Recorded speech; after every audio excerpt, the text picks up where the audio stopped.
Bonsoir. En Bonsoir. cette veille de Shabbat Bereshit, le premier Shabbat de l'année 5770, est-ce que vous avez un message à donner à tous nos internautes? Ben, bien sûr, c'est le Shabbat Bereshit.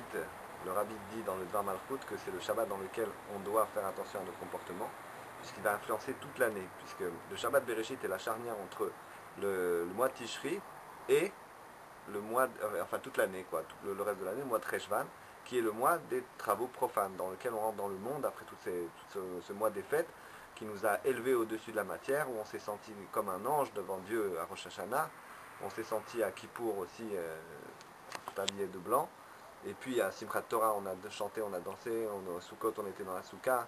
Donc tout ça, c'est des moments, des très grands moments de Kedusha, des très grands moments spirituels, et c'est des moments où on n'est pas du tout dans le monde matériel.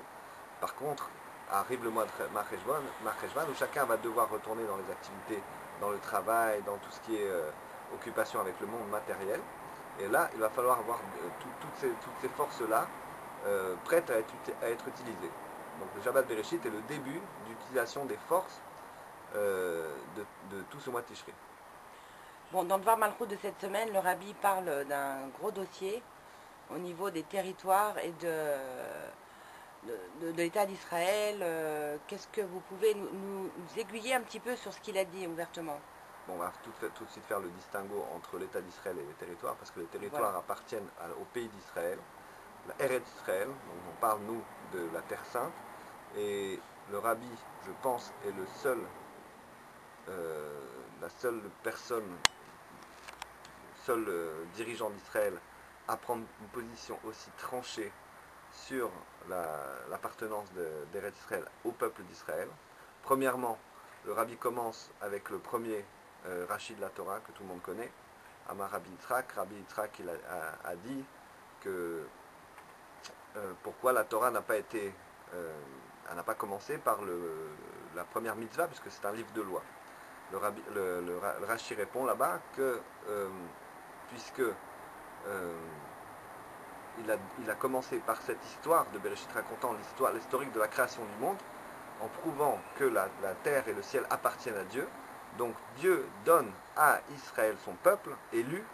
Le rabbi insiste plusieurs fois sur le mot le peuple élu, d'entre les nations, parmi les nations, qu'il ne s'est jamais levé une seule personne en Israël étant un rave, ayant une smicha de rave et reniant cette chose-là, que nous sommes le peuple élu, ça n'a jamais été, et que en fait le peuple juif emportant lui-même la domination qu'il a sur la terre, d'accord, donc à ce moment-là, la terre d'Israël revient au peuple d'Israël, même si les nations aux alentours accusent Israël d'avoir pris cette terre de force. La terre appartient à Dieu, il la donne à qui lui plaît, et il la reprend et la donne au peuple juif. Est-ce que vous pouvez nous redonner un petit peu,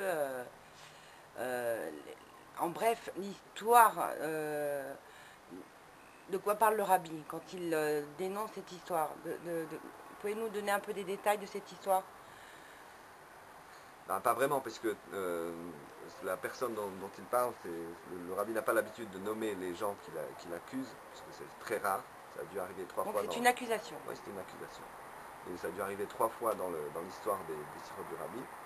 Et cette fois-là aussi, il a accusé cette personne-là qui s'est levée, un rave, qui devait enseigner C'était la un Torah. rave. Oui, c'était un rave qui s'est levé et a dit qu'on ne doit pas se provoquer les nations, on ne doit pas provoquer les nations, et il a dit comme ça que nous pouvons peut-être penser à obéir aux États-Unis, aux autres pays qui soumettent par la force de l'aide économique le peuple juif, et d'obéir et de rendre certains territoires, Shalom, Dieu nous en préserve.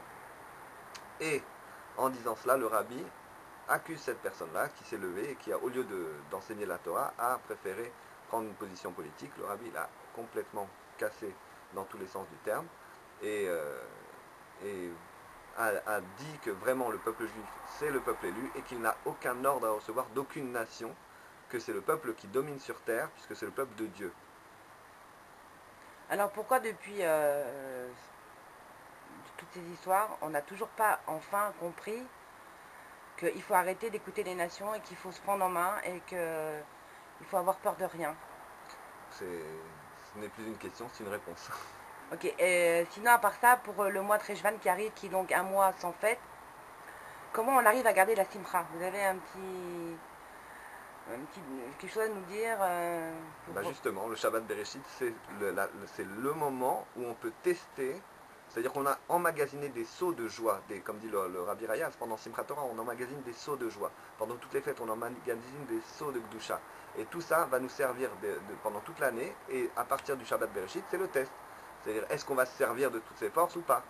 Donc c'est le moment ou jamais d'utiliser toutes les forces qu'on a reçues pendant les fêtes pour continuer à faire Itvahadout sur Itvahadout, fête sur fête, puisque justement chez Chabad, il n'y a pas besoin d'avoir une grande raison pour faire un Farbrengen, pour faire une simcha, une joie, et bien justement profiter de ces moments de travail où on va rencontrer des gens pour le business ou pour tout ce qui est les affaires même au niveau de la Torah et des mitzvot, qu'on peut continuer pour des Bate Chabad ou pour toutes les activités qui nous caractérisent.